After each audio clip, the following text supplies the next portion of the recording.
اللہ پر بھروسہ رکھنے والی ایک غریب عورت کی خوبصورت کہانی۔ ایک عورت کہتی ہے کہ میرا آدمی کسی وجہ سے لمبے سمے کے لیے غائب ہو گیا۔ اس وقت میں ایک کم عمر کی بچی کی ماں بھی تھی، جبکہ میرا بوڑھا باپ بھی میرے ساتھ ہی رہتا تھا۔ ہماری غربت اور مفلسی بہت زیادہ تھی اور اکثر ہمارے گھر میں کھانے کو کچھ بھی نہیں ہوتا تھا۔ اگر ہم دن میں کچھ کھا لیتے تو رات میں ہمیں بھوکا ہی سونا پڑتا تھا۔ صبر کے ساتھ ہم لوگ ہر حال میں اللہ کا شکر ادا کرتے تھے۔ ایک رات تو بھوک اور پیاس نے ہمارا ایسا امتحان لیا کہ اس سے پہلے کبھی بھی نہیں لیا تھا۔ میری بیٹی کو بہت تیز بخار آ گیا تھا۔ بچی کا بخار اتنی تیز تھا کہ میں اور میرے والد اپنا بھوک پیاس سب بھول گئے۔ ایسی بے بسی اور لاچاری اس سے پہلے کبھی بھی نہیں دیکھی تھی۔ بے قراری جب حد سے زیادہ بڑھ گئی تو مجھے اللہ تعالیٰ کی وہ قول یاد آ گئی کہ بھلا کون بے قرار کی صدا قبول کرتا ہے؟ جب وہ اس سے دعا کرتا ہے تو کون اس کی دعا قبول کرتا ہے؟ جی ہاں، کون ہے جو بھوک، بیماری، دکھ، تکلیف، پریشانی، مصیبت کو دور کرتا ہے؟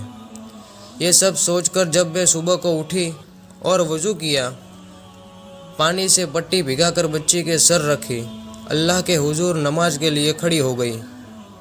2 رکعت نماز پڑھنے کے بعد ہاتھ اٹھا کر بچی کے لیے دعا کی اور پھر اس کے ماتھے سے پٹی اتار کر دوبارہ پانی سے بھگا کر رکھی اور پھر نماز کے لیے کھڑی ہو گئی۔ نماز کے بعد ایک بار پھر بارگاہ الہی میں ہاتھ اٹھائے دعا کے بعد پھر سے پانی کی پٹی بدلی اور دوبارہ نماز کے لیے کھڑی ہو گئی۔ یہ عمل میں نے کئی بار دہرایا۔ جب میں یہ سب بار بار دہرا رہی تھی تو اسی وقت کسی نے دروازہ کھٹکھٹایا۔ میرے والد اور میں حیران ہو گئے کہ بھلا اتنی رات کو کون آ سکتا ہے؟ میرے والد نے پوچھا کہ دروازے پر کون ہے؟ تو باہر سے جواب آیا، میں ایک ڈاکٹر ہوں۔ یہ سن کر میں اور میرے والد ایک دوسرے کو حیران ہو کر دیکھ رہے تھے اور سوچ رہے تھے کہ بھلا اس کو کس نے بلا لیا۔ پھر میرے والد نے جا کر دروازہ کھولا۔ ڈاکٹر نے آتے ہی پوچھا کہ مریض کدھر ہے؟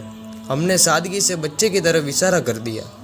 ڈاکٹر نے بچی کو چیک کیا، پھر کاغذ پر دوا لکھ کر میرے ہاتھ میں رکھتے ہوئے بولا، لائیے میری فیس، لائیے میں اب چلتا ہوں۔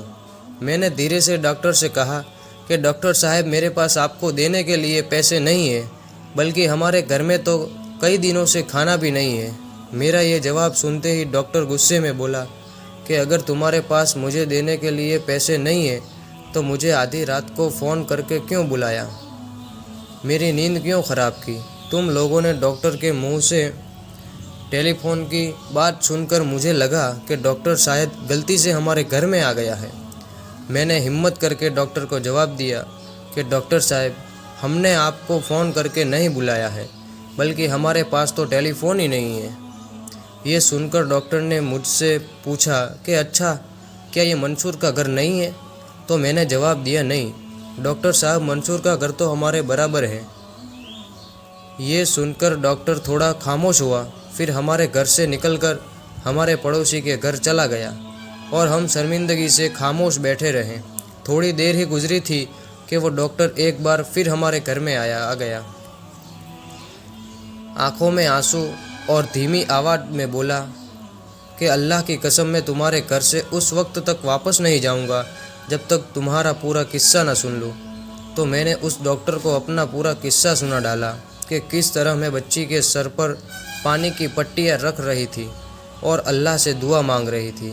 ڈاکٹر جلدی سے اٹھا اور باہر چلا گیا اور ہمارے لیے رات کا کھانا، بچی کی دوائیں اور کچھ گھر کی ضرورتوں کا سامان لے کر آ گیا، اور اس نے ہمیں یہ کہا کہ اس کی طرف سے ہمیں ہر مہینے کچھ پیسے اس کو اس وقت تک ملتے رہیں گے جب تک اللہ چاہے گا۔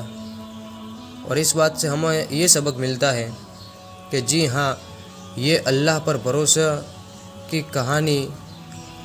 میرے دوستو، چاہے کیسی بھی حالت ہو، ہمیں اللہ پر بھروسہ رکھنا چاہیے۔ یقیناً جو لوگ اللہ پر بھروسہ رکھتے ہیں، اللہ پاک ان کی مدد ضرور کرتا ہے۔ اللہ ہم سب کو سمجھنے اور ہر حال میں اللہ پر بھروسہ رکھنے کی توفیق عطا فرمائے، آمین۔